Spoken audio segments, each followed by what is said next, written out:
What's happening, my people? It's the Cassius Morris Show. Thanks for tuning into the podcast for episode number 191. All the way from Los Angeles, we're joined by Jeremiah Watkins today, who I reached out to get him on the podcast because, sure, you can interview a comedian. That's one thing. You sort of know what you're getting. With Jeremiah, he's a comedian, but he does so many different things that I would almost classify him as an entertainer rather than just a comedian. He's consistently doing impressions. He's consistently doing improv, dressing up his characters to do interviews on his podcast. In the Kill Tony band, he does a different sort of character theme every night. So he's really just a dude who, it goes beyond just one aspect of what he does. I really see him as a showman or an entertainer rather than just being placed in one box. Always interesting when you come across those sorts of guys. It's somewhat rare to find in entertainment, especially when it's done well. You know, you can find an actor in Hollywood movies who goes out and does stand-up, and it's lukewarm, mediocre stand-up, but he gets paid because he's in that movie. But it's, very rare to find somebody who will go out and do that well. So I definitely wanted to have him on, explore it with him. Make sure you go and follow his social media pages and check out his podcast. He's at Jeremiah Stand Up on pretty well all social media. He's also got his link tree in the bio of his Instagram, so you can go there for all of the different links for Jeremiah. Also, make sure to go check out the podcast on Instagram at Cassius Show. I have a new page that is separate from my main page for the podcast, and I'm going to be posting tons of show-related stuff, stories, and main feed posts on here. There's also a twin page of this on TikTok. If you spend more time on TikTok, you can get all the podcast updates there.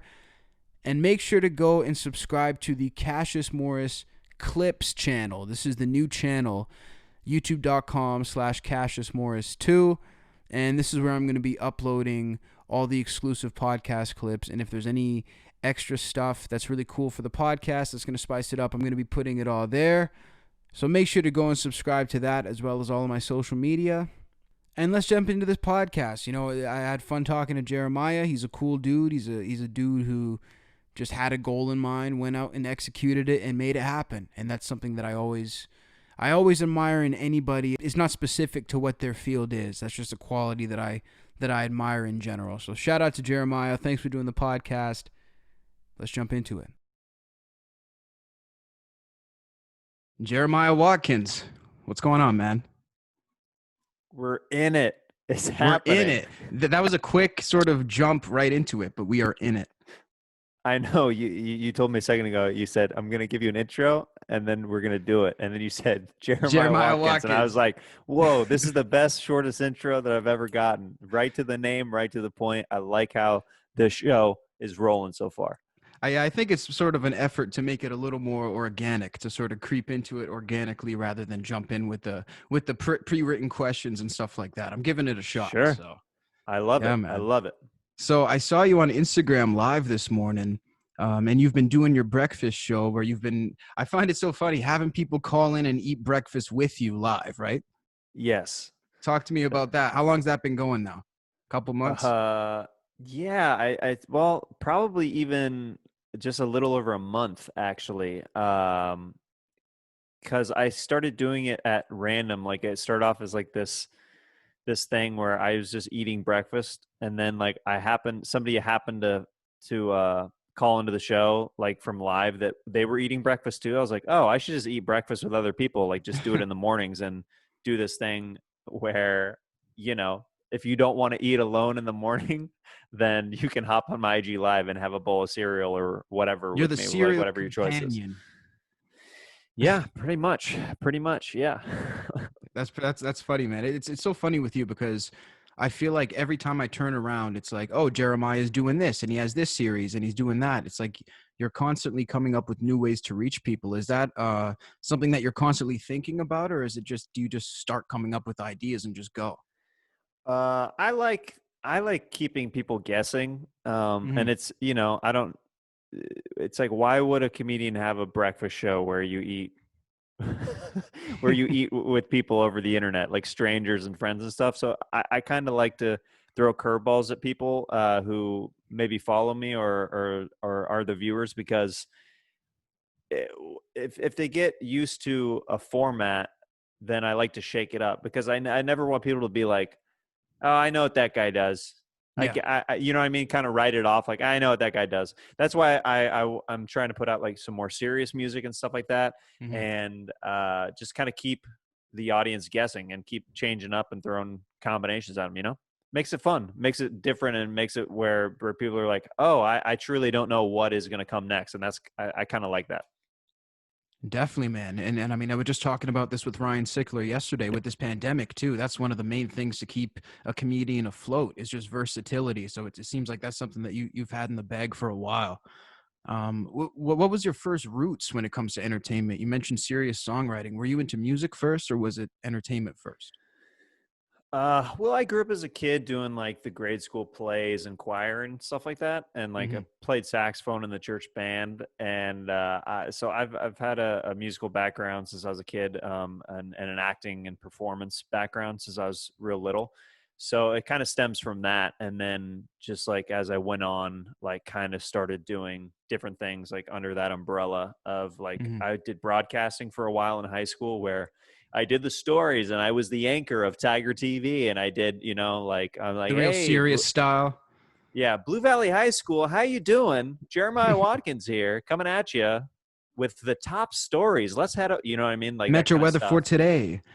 Yeah, exactly. Local high school weather. I wish we actually would have had a weatherman for high school. That would have been hilarious. Well, it's you know, it's kind of cloudy outside, and it looks like the track meet might be a little bit of a rain delay. Back to you guys, like that. Remember, no I would drinking love it. tonight. Yeah, exactly. They There is actually a had that. curfew in the football stadium. You got to be out of there by 9 p.m. sharp, and everybody needs to be out of the parking lot by 9:15. Have a great day. Seriously, they actually had that at my middle school. There was like some sort of, it was called Madeline Simon's Middle School, and it was like Madeline Simon's News Network. And you'd see two kids on a projector and they'd be telling stories, but they kind of made an effort to make it fun. And the one day they let me on there, and I was like the hit of the school. I had a huge afro back then, about this big. So I was the hit of the school, man. So did you get traction from that when you were in school? People, oh, you mean like just people kind of knowing me and people Yeah. associating me with that? Um, yeah, I mean, even the principal, he'd walk by me in the hall, like, and he'd be like, Jeremiah Watkins, the face of Blue Valley High School, stuff like that. I I kind of I started getting more attention for that kind of stuff when it wasn't just broadcasting that we were doing. Like I really pushed for the entertainment factor on the channel that we were doing, because it was mainly news stories and stuff like that, and I kept pushing for comedy, like little sketches and little music videos and stuff that would, you know, a lot of times would get shut down, but like I would get some of the stuff through, and those were the things that the students were responding to, because that was right around the Hmm. time where YouTube was blowing up and stuff like that. So when I was making music videos and sketches, like they were like, "Oh, you're that guy who does the sketches like on the school show, right?" And I'm like, "Yeah, yeah." Right. And that's actually how I met a couple of friends. I had to do one of my buddies, Joe Grace. I had to do after school tutoring, uh, Hmm. and he recognized me from one of the videos that I did. I did this kindness thing where I had crutches and I would go down the hall and I would eat it and see who would help me up. You And would it was fall out of your crutches. yeah, I would eat it on the crutches. And it was all a kindness thing to see who would help out. Who would help? So we have, it's a hidden camera show basically. And then you would see the people who would just kind of be like, give a side eye and keep walking. And then that would play in front of the whole school, which is kind of like, it's kind of a harsh, That's worse than uh, detention. oh yeah, yeah. Like you being seen as somebody who's like not helping somebody, like Everybody, this guy is a piece of shit. We just wanted to tell the whole school this morning. pretty much, pretty much. Jesus. So yeah, I met like my buddy recognized me from that, and then we like hit it off in study hall, and then he's still one of those high school buddies that I stay in touch with. But Hmm. anyway, I don't even know how that came up, but yeah. No, just talking about your roots in sort of the school of broadcasting. So, were you inspired by? Were you like a Mad TV guy or Saturday Night Live for the sketch stuff, or were you inspired by that? Oh yeah, SNL and Mad TV were definitely the sketch shows that I What's grew your up favorite one? watching and loving. Between the two, Yeah. I mean, I'm more of an SNL guy than a Mad TV guy. What I would do is I would be watching SNL, and for whatever reason, it almost lined up perfectly. When SNL went to commercial break, you could flip over to Fox and you could watch Mad TV, and then it was so weird how it almost line up perfectly. So you Wow. could like flip back and forth. So it was on the same night and at relatively the same time, but different channels. In Kansas City, at least, like Wow. I don't know if like how the other like programming in different states Yeah. worked out, but in Kansas City it worked out perfectly where I could watch them both at the same time. Okay, so it just worked out because I highly doubt they had it set up that way, but that's the way that it worked out on you guys' airwaves. That's Yeah, badass. unless they were maybe competing, but I don't think that they would want to go up against each other in the exact same hour. Yeah. You wouldn't think anyway, but who knows? So that really it caught your eye, and then you said, well, if I get in front of a camera, I want to start doing my own sketch stuff. That sort of came naturally for you then. Oh yeah, for sure. That's it's a huge influence on my comedy just in general is just growing up watching a lot of sketch comedy. Nice. What's Kansas City like? Because I've never been through Kansas at all. It's Kansas. It's a city, so it's like suburbia kind of. I lived where it was a very like neighborhood and like a very safe vibe growing up. Like not a ton of crime like in the area that I grew up in and stuff like that, and just good people. I mean, everything's spread out more than like where uh, I currently live in Los Angeles, and you can get around on foot if you need to, or there's like a public transportation system, but you're kind of screwed if you don't have a car in Kansas. That's like Mm. you got to have it, otherwise it's a huge pain. But yeah, it's four seasons there. Mm-hmm. It's nice. Yeah, yeah, just good people there. That's about all I can say about Kansas City. Good barbecue. You got to have the barbecue. That's the main thing that we're known for. Barbecue town. Yeah, I've heard that it's somewhat similar to where I'm at. I'm in Edmonton, Canada, and that's the one thing that is a big thing about this city too. If you don't have a car, you're out of business basically because you need a car where I'm at out here. So, at what age did you want to go to LA, and what brought you out to LA? Moved out to LA at 20, and I knew that I was going to go to Chicago, LA, or New York in high school, and it Hmm. was one of those things where LA was just kind of the best of everything what I like to do because I like to do a lot of different stuff. So yeah, it just came down to that when I moved out to LA when I was like 20. Like I knew that I wanted to pursue comedy and packed up the old car. So, were you pursuing the music stuff when you first got to LA? Because that must have been a huge boom with all the culture out there for the music. Not at all, actually. It was one of Hmm. those things where my mom had to remind me when I visited back home in Kansas over Christmas. She's like, "You should take your saxophone with you." And I'm like, "I guess. I mean, I don't know if I have really room to practice and stuff." She's like, "I think you'll end up using it." It was just Hmm. like one of those motherly intuition things where who would have known that my sax would be used so much within different things that I do with comedy and kind of associated with me at this point. Yeah. That's interesting that she sort of had the foresight to see that because you were basically just going down there like, okay, I want to take a run at acting and maybe the stand up, but you weren't really thinking I'm going to be the saxophone star of LA, which sort of makes sense if you think about it. Sure. Yeah. Yeah, so you didn't consider bringing it. So at what point do you get in touch with the Comedy Store group, like Tony, Brian Redband? That started happening around probably 2012 realistically.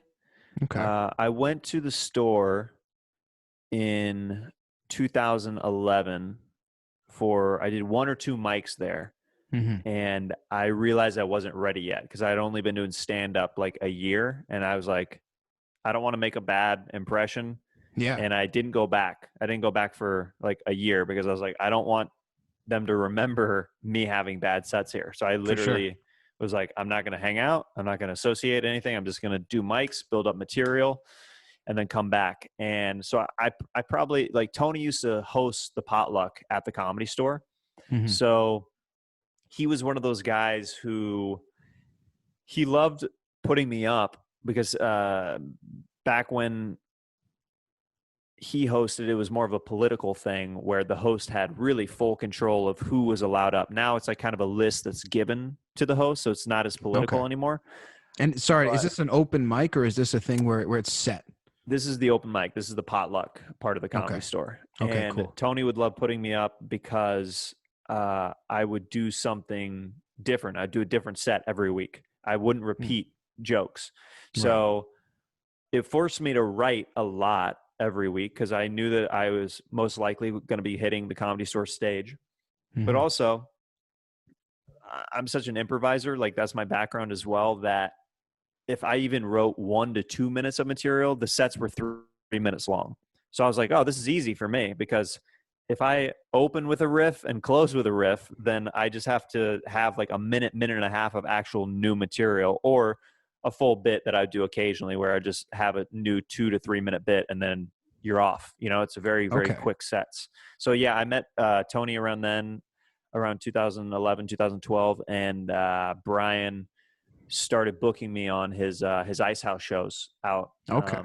out in Pasadena, and that's how I got kind of involved with Death Squad and meeting all the cast of characters, and then just kind of getting to know all those guys over the years and stuff like that. Just rip my headphones out.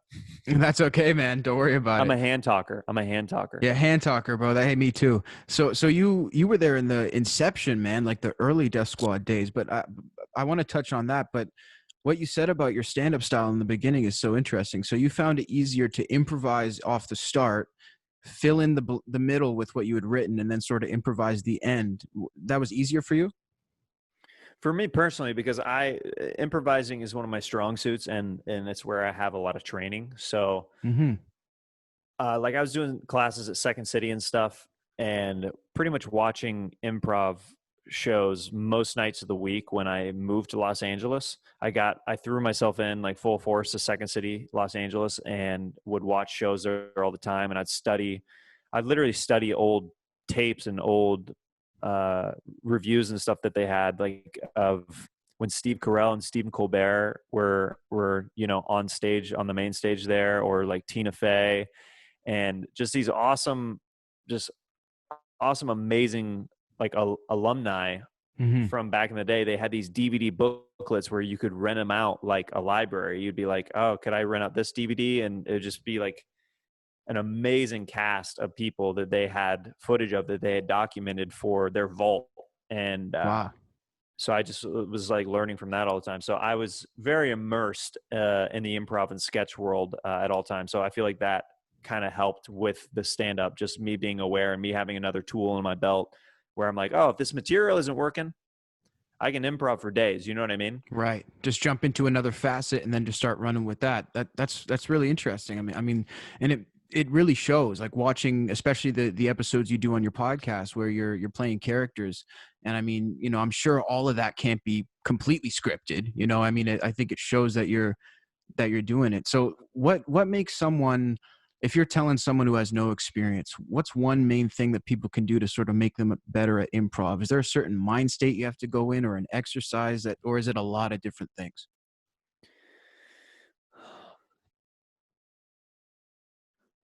It must also be It's natural ability too. there. It Improv is one of those interesting things where I've seen some really unfunny people get pretty decent at improv because the Hmm. repetition, and just there's certain rules that help you succeed within improv that they kind of teach you when you're going through your classes in there. The main thing with improv is for me, that I think is you have to be comfortable with failing.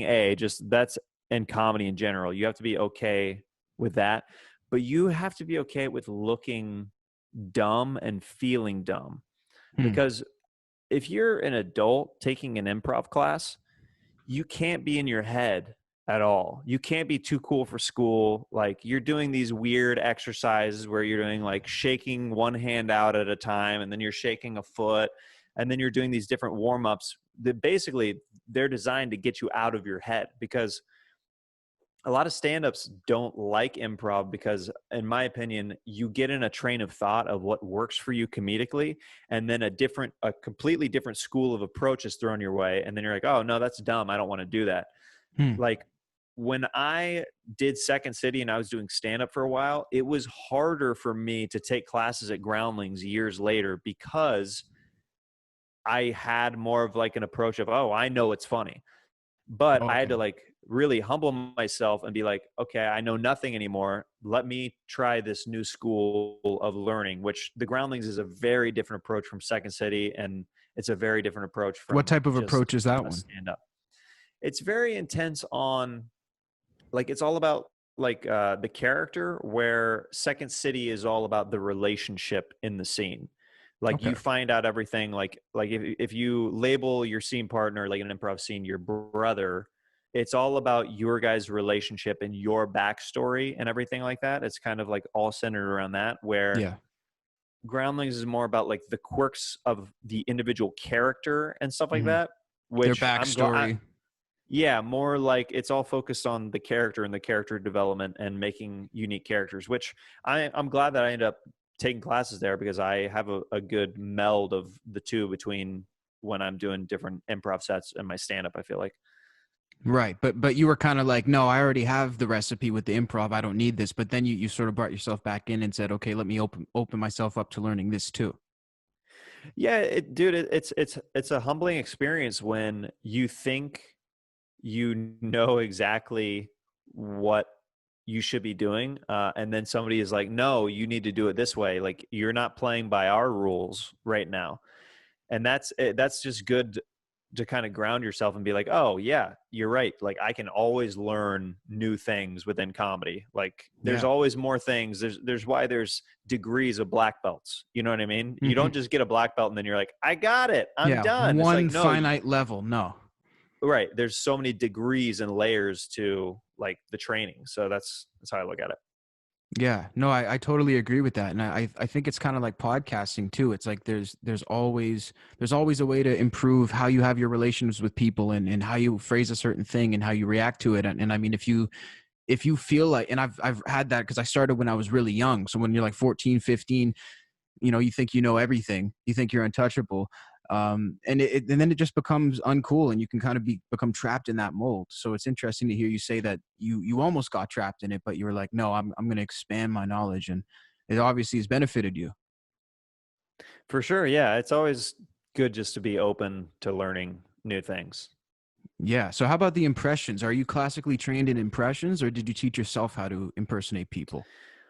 That's all self-taught. From what I know, I don't think that there's necessarily uh like a school or a training behind that. I think that has a lot to do with natural ability. It would be hard for me to try to teach somebody impressions uh just by just with dialogue. It'd be very hard for me to direct people. Like, I could, if they don't have an ear for it and they can't mimic, like, do do this and then this and this, then it would just be difficult. So I Yeah. think that was more of a thing, is like, I was a little kid and I just had an ear for it, and I would kind of just mimic things, and then it would make my parents laugh, and Hmm. I was like, oh, that's a good feeling. And you just kind of keep riding that wave and going along with that. No, that totally makes sense, because I mean it all too, it depends on a person's, literally, the physical build of their throat and the physical build of their tongue and mouth.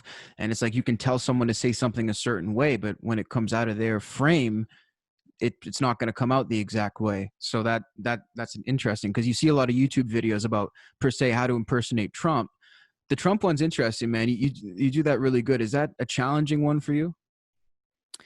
That one came pretty natural to me.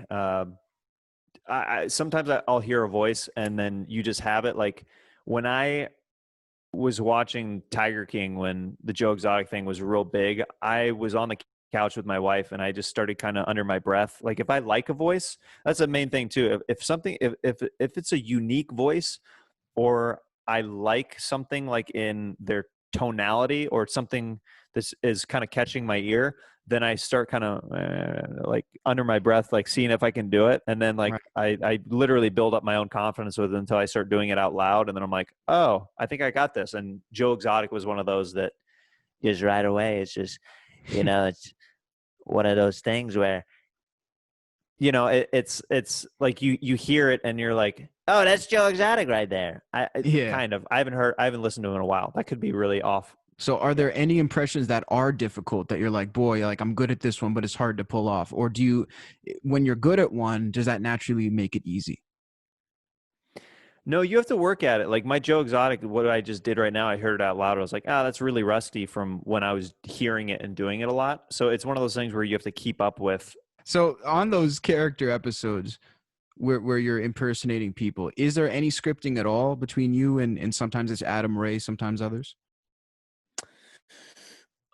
We have general story beats, but Okay. all the dialogue, 100% improvised.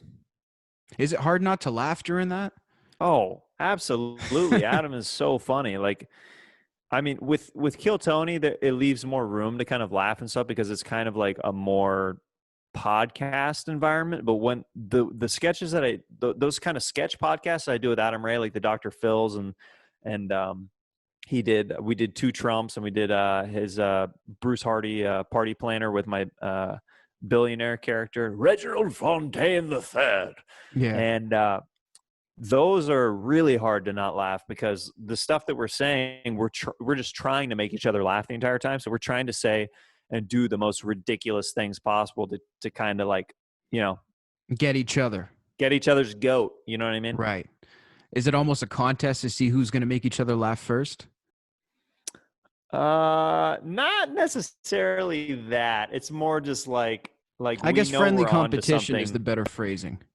I don't know. I don't think that he probably looks at it like that. I think that we're trying, but I don't think it's like bing 1 point Right. Adam, bing 1 point Jeremiah. We're just trying to make the funniest stuff possible that makes each other laugh. Because if we make each other laugh, we know we're on the right wavelength.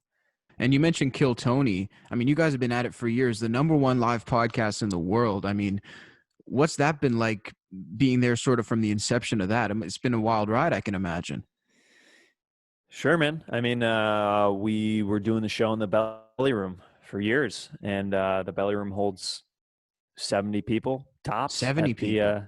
yeah, 70 people in the Comedy Store. And then just in the last few years we've been in the main room of the Comedy Store, which holds closer to 350, 400, depending on how many people you cram in there. And just from that, that transition alone, and before the pandemic, we were starting to like sell out on Mondays all the time, and we were going on the road and selling out a bunch of venues and stuff like that. And it's been a very cool trajectory. It's been very rewarding because what's great about the show is Tony's given me complete artistic freedom.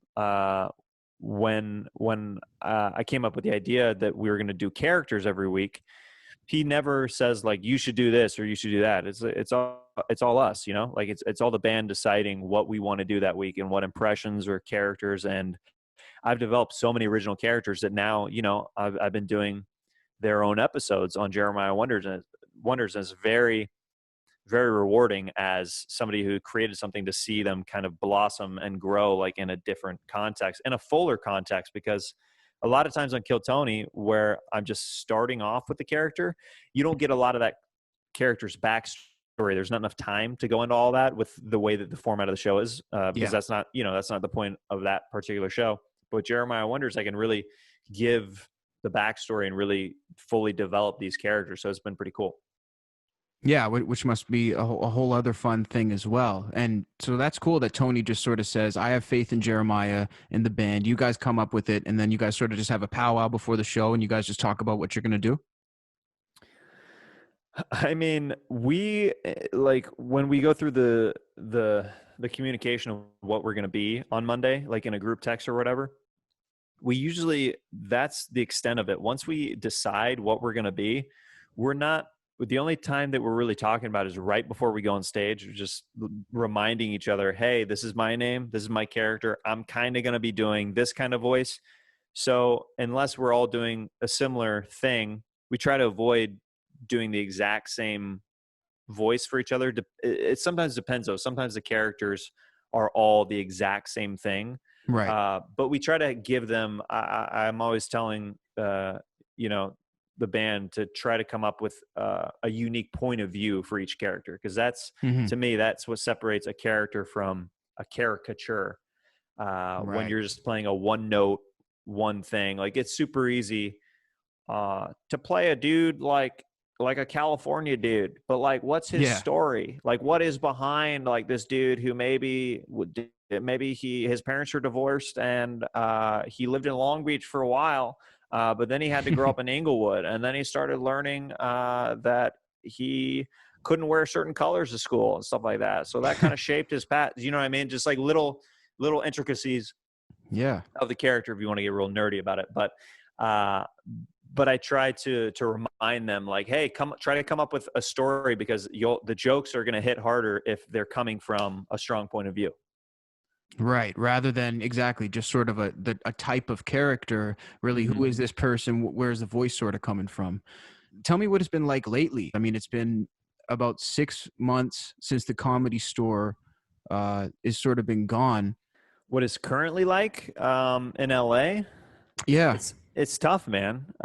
It's something that's not super fun necessarily to talk about, because it's kind of a rough state right now. You know, we were really booming before the lockdowns and the quarantine started happening, and you know, we were really firing on all cylinders. Kill Tony was selling out like most every week. My show, Stand Up on the Spot, that I do every month at the Comedy Store, had some of the best lineups literally anywhere in the world at one point, like on a Tuesday night when I was doing it. And those were easily selling out like as soon as I would throw the ticket links up for that.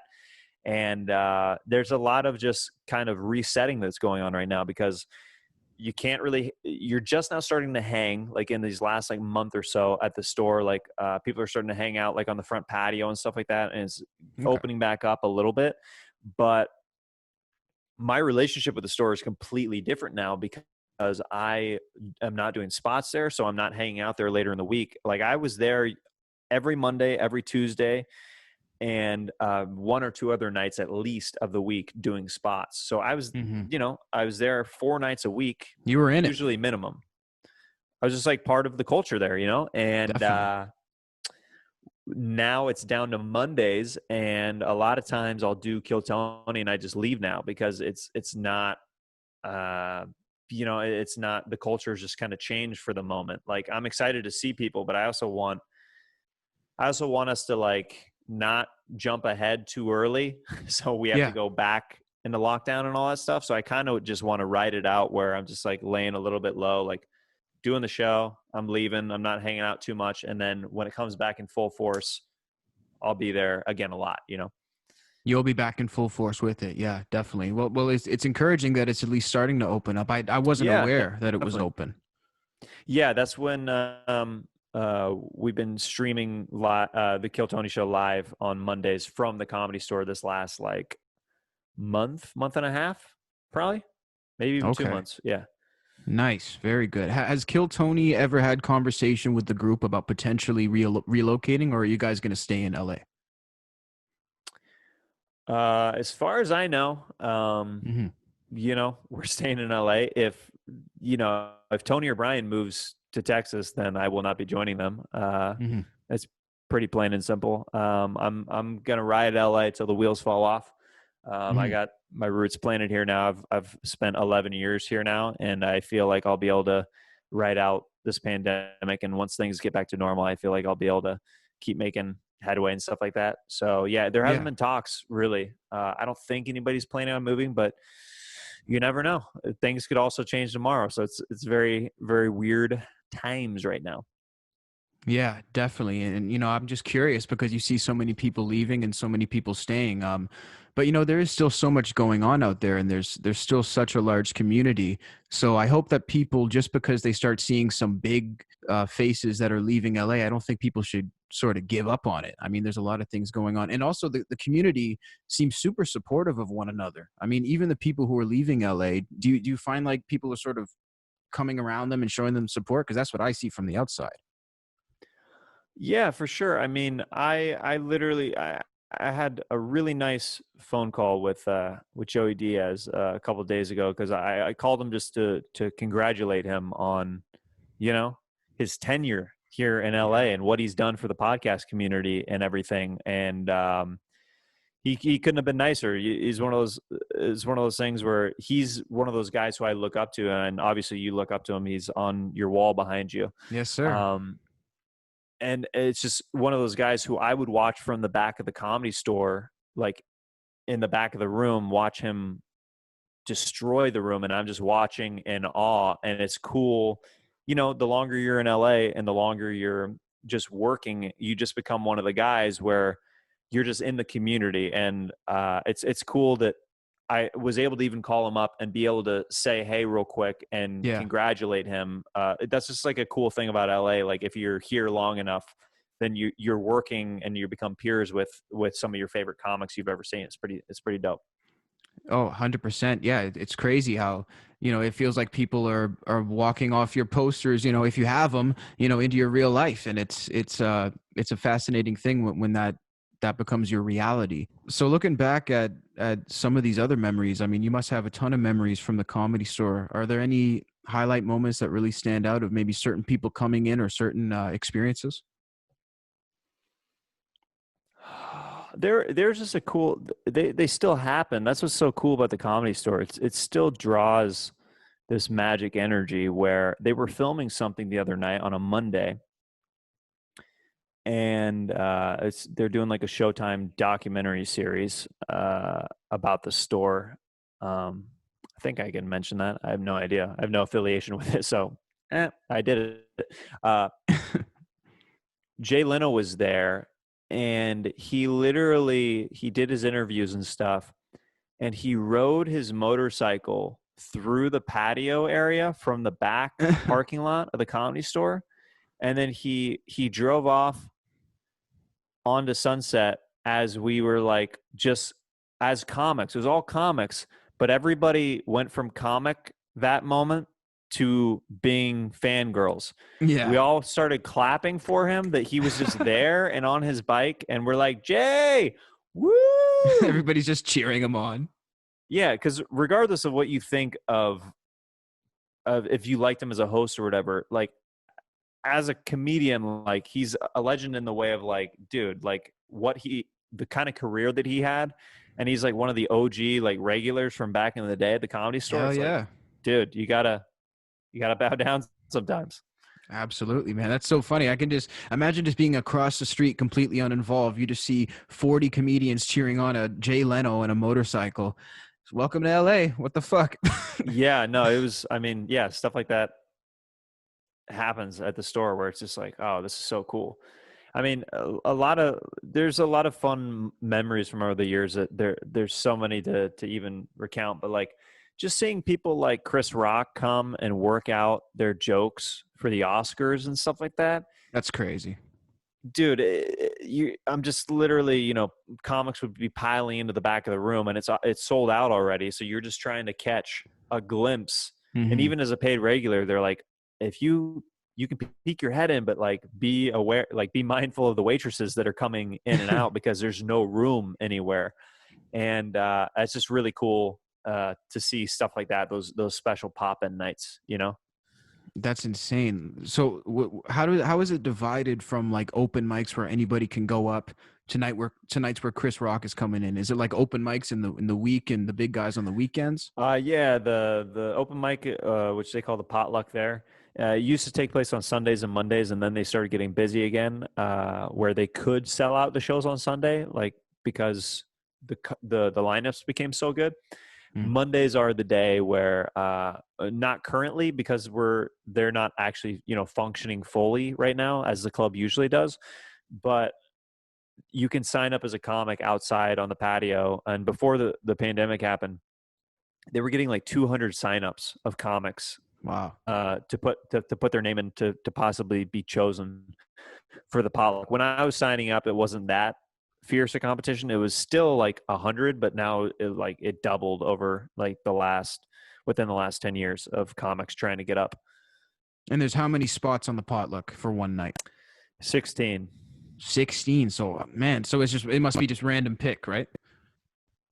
Kind of. I think it, for the most part it is. I think it became less political when the new talent coordinator took over, but the old talent coordinator, the host and the employees would literally just pick all the names of the guys who they wanted to go up. So it was just kind of different. And then you have your middle section of the people who are your non-paid regulars or your friends and family who they can call in avails for like little spots, 3 to 5 minute spots, like for like maybe a spot a week to open shows on the bigger shows. And then the paid regulars are the guys who, like the Chris Rocks and all those guys, who they end up just doing 15-minute sets. Like that's just so like funny about like how good the lineups were at the Comedy Store. You're seeing Joey Diaz and Joe Rogan and Duncan Trussell and all these guys doing Bill Burr 15-minute sets, and then they're like, "All right, good night. This next comic is up." Like you see them for and just keep hitting you a taste, and then like those shows were like you'd see those lineups, and you're like, "How is this a $20 ticket?" Like you go anywhere else in the world, and you're paying 50, 100, 200 bucks to see these guys. And it's like amazing. Yeah. And where else are you going to get just a taste of their comedy like that? Bang, bang, bang with all these guys. It's like Coachella for comedians every week. Yeah. That's a great way to put it, for sure. It's insanity, man. Yeah. I mean, I'm still really looking forward to going out there and checking out the Comedy Store. And I mean, because it's, for me as someone who wants to be a comic eventually, it's so funny. I literally did my first open mic, like a month before the pandemic, and then I did my second one, and then everything shut down. I'm like, what a time to start comedy, but at least I got that off my bucket list. Yeah, that's a tough one. That is a tough one for sure. But no, I'm still looking forward to at least going in there and soaking in the energy, because so many legends, such sacred ground, man. So what are you looking forward to, man? What are you looking forward to doing next? I know you're pumping out so much content. I've got some exciting stand-up news in the works that I can't talk about quite yet, but that's all I'll say about it. So some fun stand-up news that will come down the pipeline. And then a lot of fun guests coming up on Jeremiah Wonders. I'm really excited about my podcast and keep growing and developing that and seeing what that's becoming. And, I got my freaking breakfast show that I'm excited about. It's the new Breakfast Club. I know, right? That's that new Breakfast Club. And then, just music in general. I'm just trying to play a lot more music and write more songs. I'll be recording some stuff soon that I'll be trying to put out more music videos and releasing songs on different platforms for. So, yeah, it's trying to stay busy, positive, and creative, man. Yeah, man. And you're killing it, and you're bringing a lot of light to people's days, which is what they definitely need right now. So thanks for doing all this you do, and I appreciate your time today, bro. Dude, thanks so much for having me. Great talking with you. There you have it. My exclusive interview with Jeremiah Watkins. Shout out to Jeremiah and his team for making the time, especially with everything going on out in California, the wildfires. I just want to send all my love to all my people out in California. I didn't want to make it too heavy off the top, and the fires themselves weren't happening when I recorded with Jeremiah. But just an anecdote from me personally. Seriously sending love to all of my friends out there and hoping that everybody's safe. If you enjoyed this podcast, make sure to click that subscribe button, whether you're listening on Apple Podcasts, Stitcher Radio, or Spotify, or currently watching this video on YouTube. Make sure you're subscribed on whichever platform that you prefer to consume your podcasts on. And if you can, on the audio platform, leave a rating/review. If you're watching on YouTube, leave a comment. Let me know what you think. That's basically the equivalent of a review. Follow me on Twitter at Cassius Morris and Instagram. The podcast is on all social media at Cassius Show. That means Twitter, Facebook, TikTok, and Instagram specifically. Remember to subscribe to that second YouTube channel, youtube.com/CassiusMorris2. Thanks for tuning in. I hope you enjoyed the episode. Till next time, this is Cassius Morris saying, rock on.